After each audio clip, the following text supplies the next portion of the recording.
Very good morning everyone team. As of now నేను record చేస్తున్న టైంకి gift Nifty 100 points gap down opening చూపెడుతుంది.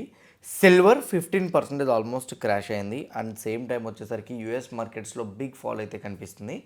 And ఈరోజు morning 10 AM మనకి ఆర్బీఐ ఈవెంట్ ఉంది. ఎందుకు ఆర్బీఐ ఈవెంట్ ఇంపార్టెంట్ అనే దాని గురించి కూడా నేను మాట్లాడాలి. నేను నిన్న ఆల్రెడీ పోస్ట్ మార్కెట్ అనాలిసిస్లోని ఆర్బీఐ ఈవెంట్ని ఎట్లా అనాలిసిస్ చేయాలనేది ఇన్ డీటెయిల్గా మాట్లాడాను. ఇప్పుడు ప్రెజెంట్ రైట్ నౌ ఇంకా డీటెయిల్గా ఒకసారి 10 AM మీరు చూడాల్సిన అప్డేట్స్ని చెప్తాను. అందులో ఎక్కడైనా కానీ ఏదైనా మార్కెట్స్కి పాజిటివ్గా మాట్లాడితే అండ్ బిగ్ వేలో పాజిటివ్ సైడ్ చూసే ప్రాబబిలిటీస్ కూడా ఉంటాయి. సో సేమ్ టైం మనం బిట్ కాయిన్ కూడా మనం మాట్లాడుకోవాలి. ఎందుకంటే yesterday bit coin almost 7% crash వచ్చింది. మేబీ ఈ క్రాష్లో బిట్ కాయిన్ బై చేయలేదని అండ్ గోల్డ్ అండ్ సిల్వర్ గురించి కూడా డిస్కస్ చేయాల్సింది ఉంది.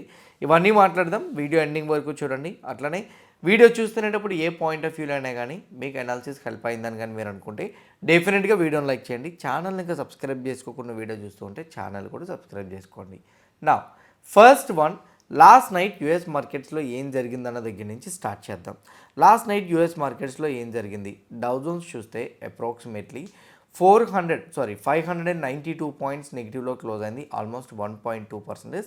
నాస్డాక్ ఏమో 364 పాయింట్స్ నెగిటివ్లో క్లోజ్ అయింది, almost 1.6%.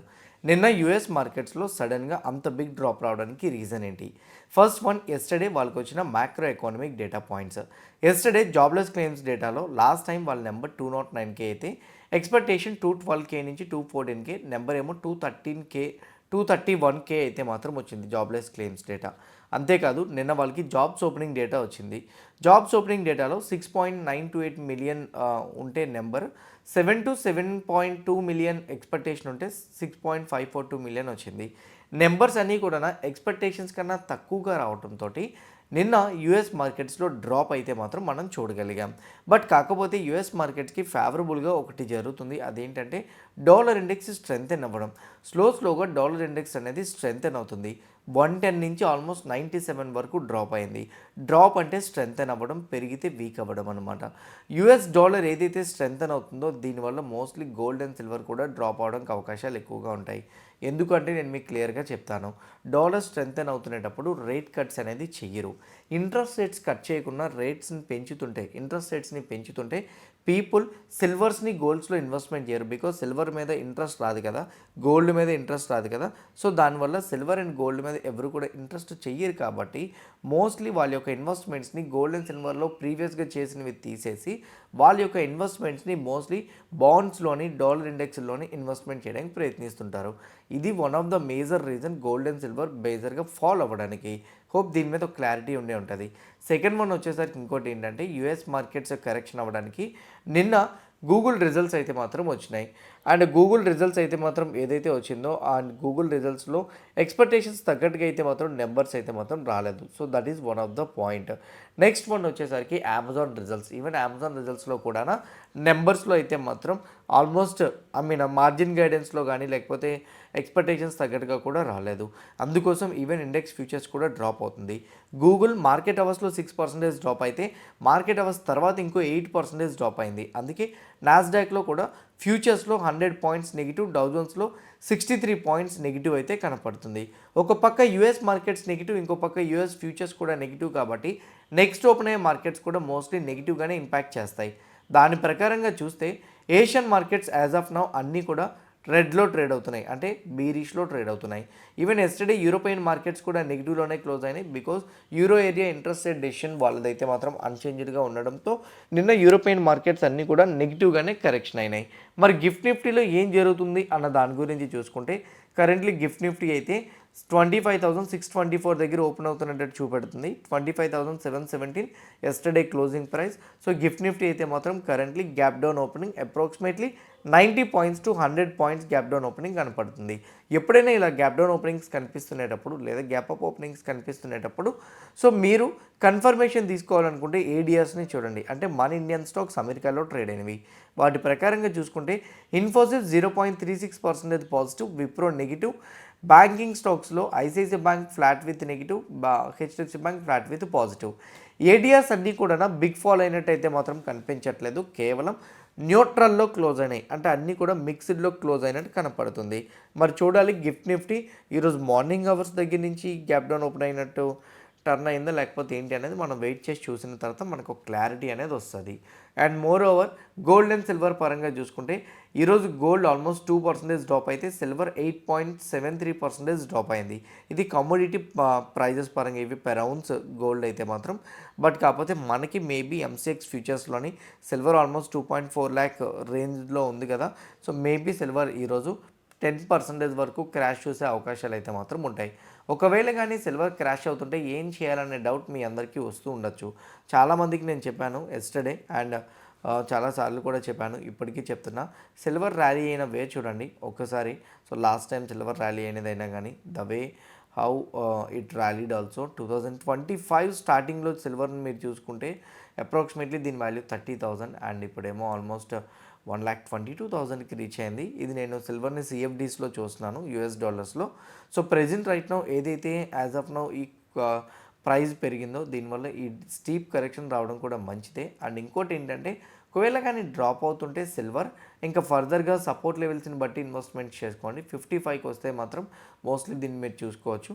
And even MCX futures ప్రకారంగా చూసుకుంటే అంటే సిల్వర్ ఎంసీఎక్స్ ఫ్యూచర్స్ నెంబర్స్ పరంగా మీరు చెక్ చేసుకుంటే ఎంసీఎక్స్ ఫ్యూచర్స్లో అయితే మాత్రం ఆల్మోస్ట్ 1,68,000 మంచి ఆపర్చునిటీ అని నేను అనుకుంటున్నా. ఒకవేళ కానీ ఫర్దర్గా డ్రాప్ అయితే మాత్రం 1,60,000 ఒక మంచి ఆపర్చునిటీ, లేదా 70,000 కానీ ఆ రీజియన్లో సిల్వర్లో ఇన్వెస్ట్మెంట్ చేసుకుంటే బెటర్. మరి అంతవరకు ఫాలో అయ్యే ఛాన్స్ ఉంటుందా అంటే కమింగ్ టైమ్స్లోని ఇప్పుడు ఆర్బీఐ కాదు ఈవెన్ ఫెడ్ ఇంట్రెస్ట్ రేట్ డెసిషన్స్లో కూడా రేట్ కట్స్ చేయకుండా ఇలా పాజ్ చేస్తున్న సిల్వర్ నుంచి మోస్ట్లీ సెల్ ఆఫ్ కనపడుతుంది. రెండు, యుఎస్ ఇరాన్ది ఈరోజు ఒమాన్లో మీటింగ్ ఉంది. జియో పొలిటికల్ టెన్షన్స్ పరంగా రష్యా ఉక్రెయిన్ వార్ విషయంలో పీస్ డీల్ జరుగుతుందనే ఎక్స్పెక్టేషన్స్ పెరగడం, యూఎస్ ఇరాన్ది కూడా ఎక్స్పెక్టేషన్స్ పాజిటివ్ సైడ్ వెళ్తుండడం అండ్ అట్లనే మార్కెట్స్ పరంగా డాలర్ని స్ట్రెంథన్ అవ్వడం, ఈ డేటా పాయింట్స్ అన్ని కనెక్ట్ చేసుకొని ఈరోజు గోల్డ్ అండ్ సిల్వర్స్లో కూడా డ్రాప్ అనేది మనకి కనపడుతుంది. ఫర్దర్ డ్రాప్ అనేది కమింగ్ డేస్లో మార్కెట్లో ఇలానే పాజిటివ్స్ కంటిన్యూ అయితే ఫర్దర్గా డ్రాప్స్ కంటిన్యూ అవుతాయి అనేది నా పర్సనల్ ఒపీనియన్. సో ఇది మేజర్గా గోల్డ్ అండ్ సిల్వర్ పరంగా. నా ఇండియన్ మార్కెట్స్ పరంగా వస్తే ఈరోజు మార్నింగ్ 10 AM ఇంపార్టెంట్ ఈవెంట్ అయితే మాత్రం ఉంది. ఏంటా important event? RBI interest rate decision. ఈసారి ఆర్బీఐ ఇంట్రెస్ట్ రేట్ డెసిషన్ చాలా ఇంట్రెస్టింగ్గా ఉంటుంది. ఎందుకంటే రేట్ కట్ చేయరని ఆల్రెడీ మార్కెట్ ఎక్స్పెక్ట్ చేస్తుంది. సో రేట్ కట్ చేయకపోవడం మార్కెట్కి ఇంపార్టెంట్ కాదు. రూపీ వీక్ అవుతుంది చూసారా, దీని గురించి ఏం మాట్లాడతారనేది important. As of now rupee 90.273, పెద్ద చేంజ్ ఏం రాలేదు. ఇండియా యూఎస్ ట్రేడ్ డీల్ అయిన తర్వాత 91.8 నుంచి 90.2కి వచ్చింది. బట్ కాకపోతే స్టిల్ ఇండియన్ రూపీ పరంగా అయితే మాత్రం మోస్ట్లీ ఓకే ఆర్బీఐ కొన్ని డెసిషన్స్ అయితే మాత్రం తీసుకోవాలి. బడ్జెట్లోనే ఎక్స్ప్లెయిన్ చేసిన వాటి మీద ఇప్పుడు ఆర్బీఐ ఈవెంట్ ఎట్లాంటి కైండ్ ఆఫ్ డెసిషన్స్ తీసుకుంటారనేది ఇంపార్టెంట్. మోస్ట్లీ చెప్పాల్సిందంతా బడ్జెట్లో చెప్పారు, బట్ ఇప్పుడు ఏం చెప్తారనేది ఇంపార్టెంట్. బడ్జెట్లో కొన్ని చేంజెస్ చేశారు కదా, దాన్ని బేస్ చేసుకొని ఇప్పుడు డేటా వస్తే మాత్రం మార్కెట్స్ మేబీ సినారియో మారే అవకాశాలు ఉంటాయి. బడ్జెట్లో ఏ డేటా చేంజ్ చేశారనే డౌట్ కూడా మీరు అడగచ్చు.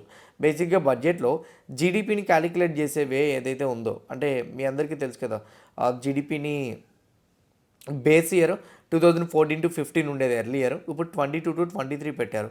ఈ 22 to 23 ఏదైతే జీడిపి ఇయర్ పెట్టారో దాని ప్రకారంగా జీడిపి అనేది ఎట్లా నెంబర్ని క్యాలిక్యులేట్ చేసి ఈసారి ఇస్తారనేది చాలా చాలా ఇంపార్టెంట్.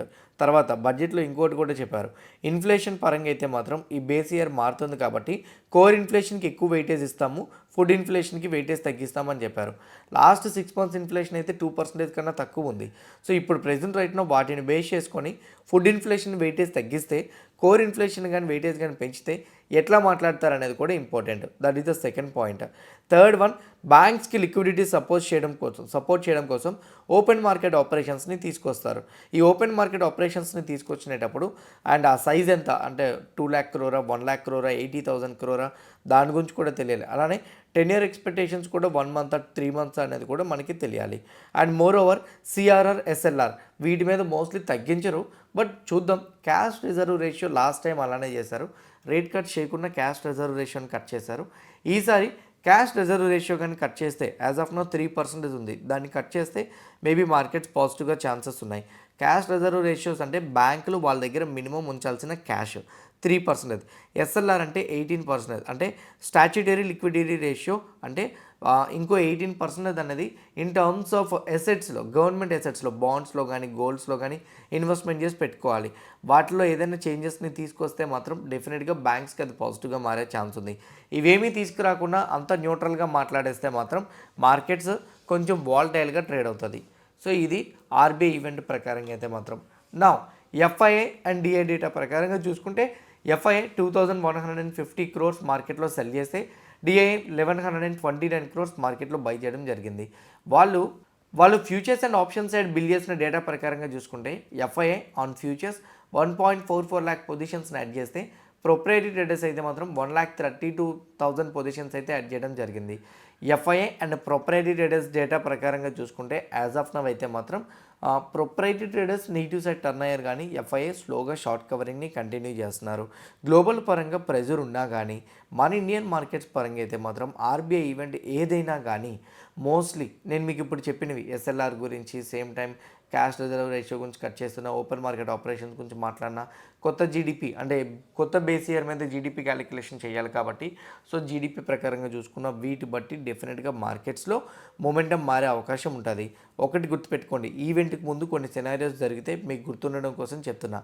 ఎప్పుడైనా ఆర్బీఐ ఈవెంట్కి ముందు నెగిటివ్ ఎక్స్పెక్టేషన్స్ ఉండి ఆర్బీఐ ఈవెంట్కి ముందు 10 లోపు మార్కెట్ పడిపోయింది అనుకోండి, ఈవెన్ అది నెగిటివ్ సిచ్యువేషన్ ఉన్నా కానీ మార్కెట్ షార్ట్ కవరింగ్ అవ్వడానికి ఛాన్సెస్ ఉంటాయి. ఈవెంట్కి ముందు మార్కెట్ పెరిగిపోయింది అనుకోండి, ఆ తర్వాత మార్కెట్ పడడానికి అవకాశాలు ఎక్కువగా ఉంటాయి. ఈవెన్ మార్కెట్ పాజిటివ్గా ఉన్నా 10 లోపు ఎటువంటి మార్కెట్ రియాక్షన్ రాలేదనుకోండి, అంటే ఆల్మోస్ట్ కన్సాలిడేషన్లో ఉందనుకోండి, మేబీ 10 o'clockకి ఫర్దర్గా ఆర్బీఐ ఇచ్చిన మొమెంటం బట్టి మనం మూవ్ అనేది చూసాం. ఒక్కటి గుర్తుపెట్టుకోండి, మిమ్మల్ని ట్రాప్ చేయడం కోసం 10 o'clockకి ఫస్ట్ ఫేక్ మూవ్ అనేది ఎనీ సైడ్ వస్తుంది. అంటే లెట్స్ సే మార్కెట్లో ఫాలో అవ్వాలనుకోండి, స్టార్టింగ్ మూవ్ అప్ సైడ్ వస్తుంది, మీరందరూ అది అప్ సైడ్ బ్రేక్అవుట్ అనుకోవడం, లేకపోతే అప్ సైడ్ బౌన్స్ అవుతుంది పాజిటివ్ న్యూస్ అనుకోవడం, మీరు కాల్ని బై చేస్తే వాళ్ళు ఆ కాల్ని సెల్ చేసి మార్కెట్ని క్రాష్ చేస్తారు. అండ్ ఒకవేళ మార్కెట్ పైకి వెళ్ళాలనుకోండి, స్టార్టింగ్ మూవ్ డౌన్ సైడ్ వస్తుంది. అందుకే any directional move before momentum అనేది ఆర్ బిఫోర్ మూవ్ అనేది ఎప్పుడు కూడా మార్కెట్లో సో మోస్ట్లీ రివర్సల్ మూమెంటం చూడడానికి అవకాశాలు అయితే మాత్రం ఎక్కువగా ఉంటాయి. సో నా ఇది నిఫ్టీ పరంగా, ఈవెన్ సెన్సెక్స్కైనా, బ్యాంక్ నిఫ్టీకైనా, ఫిన్ నిఫ్టీకైనా అదే. సో ఇది నా ఒపీనియన్. అండ్ ఇంకోటి, సాటర్డే సండే పొజిషన్స్ని క్యారీ ఫార్వర్డ్ చేయొద్దు. సో మేబీ ఏదైనా గ్లోబల్ సిచ్యువేషన్స్ కానీ చేంజ్ అయితే ఇంపాక్ట్ చూస్తాం కాబట్టి. నా బిట్ కాయిన్లో ఆల్మోస్ట్ 3.5% బౌన్స్ చూసాం. ఆర్ఎస్ఐ పెట్టుకొని చూస్తే ఓవర్ సోల్లో కనపడుతుంది. బిట్ కాయిన్లో కూడా హెవీ ఫాల్ వచ్చేసింది. ఆల్మోస్ట్ 98,500 నుంచి బిట్ కాయిన్ 60,000 అండ్ ఒకనొక స్టేజ్లో నిన్న 60,000కి ఆల్మోస్ట్ డ్రాప్ అయిపోయింది. 30,000 పాయింట్స్ క్రాష్ అవ్వడం అనేది చాలా హై. బట్ కాకపోతే రీసెంట్గా ఎప్స్టీన్ ఫైల్స్ వల్ల బిట్ కాయిన్ డిస్టర్బ్ అవుతుందేమో అనేది నా opinion. On the other side, so global side నుంచి కూడా మనకి ఈ మెటల్స్లో ప్రెజర్ కనిపించడం వల్ల ఇప్పుడు present right now bit coin పరంగా అయితే మాత్రం మనం ఆ డ్రాప్ని చూస్తున్నాం. మేబీ బిట్ కాయిన్ అయితే మాత్రం షార్ట్ టర్మ్లో బాగా పడింది కాబట్టి ఒక ఆపర్చునిటీకి వెళ్తుందేమో అనేది నా ఒపీనియన్. సో ఇది నా సైడ్ నుంచి వ్యూ అయితే. బిట్ కాయిన్లో మీరు యాక్టివ్గా ట్రేడ్ చేద్దాం అనుకుంటే కింద కామెంట్ బాక్స్లో నేను డెల్టా ఎక్స్చేంజ్ రిఫరల్ లింక్ ఇచ్చాను. ఆ లింక్ క్లిక్ చేసి ఎవరైతే అకౌంట్ ఓపెన్ చేసుకుంటారో వాళ్ళకి సెపరేట్ కమ్యూనిటీ గ్రూప్లో యాడ్ చేస్తాం. అంతేకాదు కమ్యూనిటీ గ్రూప్లో యాడ్ అయిన వాళ్ళకి మా సైడ్ నుంచి వీక్కి 2 days లైవ్ మార్కెట్ సెషన్స్ కూడా ఉంటాయి. సేమ్ టైం వచ్చేసరికి వాళ్ళకి సెపరేట్గా ఆ కమ్యూనిటీ గ్రూప్లోని వాచ్ లిస్ట్ ఇవ్వడం, సేమ్ టైం ఏవైనా న్యూస్ అప్డేట్స్ ఉంటే చేస్తాం. సో కింద కామెంట్ బాక్స్లో డెల్టా ఎక్స్చేంజ్ లింక్ని క్లిక్ చేసుకొని అక్కడే ఉన్న వాట్సాప్ నెంబర్కి మీ ఐడిని సెండ్ చేస్తే మిమ్మల్ని కమ్యూనిటీ గ్రూప్లో అయితే యాడ్ చేస్తాం. నా ఇంపార్టెంట్ స్టాక్స్ ఉన్నాయి, వాటి గురించి మాట్లాడాలి. సో 1 by 1 ఓన్లీ ఇంపార్టెంట్ ఏవైతే ఉన్నాయో వాటి గురించే డిస్కస్ చేస్తాను. First one burger paint. Burger paint యొక్క నెంబర్స్ అన్నీ సింగిల్ డిజిట్స్ కనిపిస్తున్నాయి గ్రోత్. మేబీ ఇది బర్గర్ పెయింట్ని కొంచెం డ్రాగ్ చేయొచ్చు. నైకా కంపెనీలో చాలా బిగ్ జంప్ కనిపించింది. Revenue 26%, EBITDA 63. Margins, EBITDA margins 180 basis points పెరిగితే నెట్ ప్రాఫిట్ 142.5% పెరిగింది. ఇది నైకాకి మేబీ మనం పాజిటివ్గా ఎక్స్పెక్ట్ చేయొచ్చు.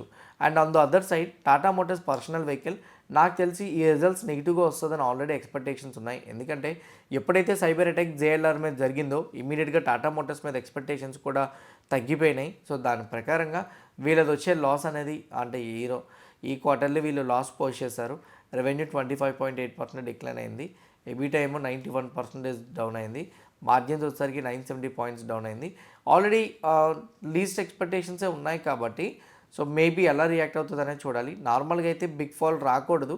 ఒకవేళ వస్తే మాత్రం మరీ వర్స్ట్గానే మార్కెట్స్లో రిజల్ట్స్ వచ్చాయని దాని అర్థం. So next one Bharti Airtel పరంగా సింగిల్ డిజిట్ గ్రోత్ కనిపిస్తుంది. Revenue 3.5, EBITDA 4.1, margins 30 basis points, net profit 2.4% decline అయితే వచ్చింది. On the other side Bharti Hexacom numbers కొంచెం పాజిటివ్గానే వచ్చినాయి. నెట్ ప్రాఫిట్స్ ఏమో 12.5% మొమెంటం అయితే మాత్రం వచ్చింది. డేటా ప్యాటర్న్స్ నెంబర్స్లో పాజిటివ్ సైడ్ నెంబర్స్ వచ్చినాయి. రెవెన్యూ 48% పెరిగితే EBITDA 49.2, margins 30 basis points, net profit 30.5% momentum అయితే వచ్చింది. కేఎన్ఆర్ కన్స్ట్రక్షన్ నెంబర్స్ అన్ని వీక్గా వచ్చినాయి, మేబీ డ్రాప్ కనిపించవచ్చు. హిటాచీ ఎనర్జీ నెంబర్స్ అన్ని పాజిటివ్గానే వచ్చినాయి. నెట్ ప్రాఫిట్ 90% జంప్ అయింది, ఇది కూడా మనం ఎక్స్పెక్ట్ చేయొచ్చు positive side. GNG electronics numbers కూడా పాజిటివ్గానే వచ్చినాయి. On the other side JM ఫైనాన్షియల్స్లో నెట్ ప్రాఫిట్ 15% మాత్రమే పెరిగింది. మజ్గాన్ డాక్ షిప్ బిల్డర్స్లో రెవెన్యూ 14% పెరిగితే EBITDA 8.6, margin 140 basis points down అయితే నెట్ ప్రాఫిట్ ఏమో 9% అప్సైడ్ మొమెంటం ఇవ్వడం అయితే మాత్రం జరిగింది. On the other side JK paper నెంబర్స్లో 58% నెట్ ప్రాఫిట్లో డిక్లైన్ అయితే మాత్రం వచ్చింది. కేయిన్స్ టెక్నాలజీస్లో నెట్ ప్రాఫిట్ 15% పెరిగితే రెవెన్యూ 21% అయితే మాత్రం మనకి అప్సైడ్ మొమెంటం అయితే మాత్రం వచ్చింది. కృష్ణ డయాగ్నోస్టిక్స్ ప్రకారంగా అయితే మాత్రం నెట్ ప్రాఫిట్లో 21% డిక్లైన్ వచ్చింది. అది కృష్ణ డయాగ్నోస్టిక్స్ కూడా మనకు నెగిటివ్గా చూడాలి. హీరో మోటార్ కార్పొరేషన్ నెంబర్స్ ప్రకారంగా చూసుకుంటే revenue 21.7, EBITDA 22.5, margins 10 basis points పెరిగితే నెట్ ప్రాఫిట్ 14.4% అయితే మొమెంటం వచ్చింది. స్టాక్స్ పరంగా చెక్ చేసుకుంటే బ్యాంక్ నిఫ్టీని ఇంపాక్ట్ చేసే స్టాక్స్ పెద్దగా లేవు. ఒకవేళ ఉంటే డెఫినెట్గా నేను మీకు మార్కెట్ అవర్స్లో న్యూస్ అప్డేట్స్ గ్రూప్లో పెడతాను. ఇంకేమైనా ఉంటే ఈవినింగ్ పోస్ట్ మార్కెట్ అనాలిసిస్లో డిస్కస్ అయితే మాత్రం చేస్తాను. హోప్ క్లియర్ కట్గా నేను చేసిన డేటా పాయింట్స్ అనాలిసిస్ అంతా కూడా మీకు హెల్ప్ అయింది అనుకుంటున్నా. డేటా పాయింట్స్ అనాలిసిస్ హెల్ప్ అయిందని అనుకుంటే డెఫినెట్గా వీడియోని లైక్ చేయండి. ఛానల్ ఇంకా సబ్స్క్రైబ్ చేసుకోకుండా వీడియో చూస్తూ ఉంటే ఛానల్ కూడా సబ్స్క్రైబ్ చేసుకోండి. ఇదే వీడియో మీ ఫ్రెండ్స్ ఆర్ మీ రిలేటివ్స్ షేర్ చేస్తే హెల్ప్ అవుతుంది అనుకుంటే వాళ్ళు కూడా షేర్ చేయండి. See all today evening at 5 PM in post market analysis. All the best everyone. Bye bye.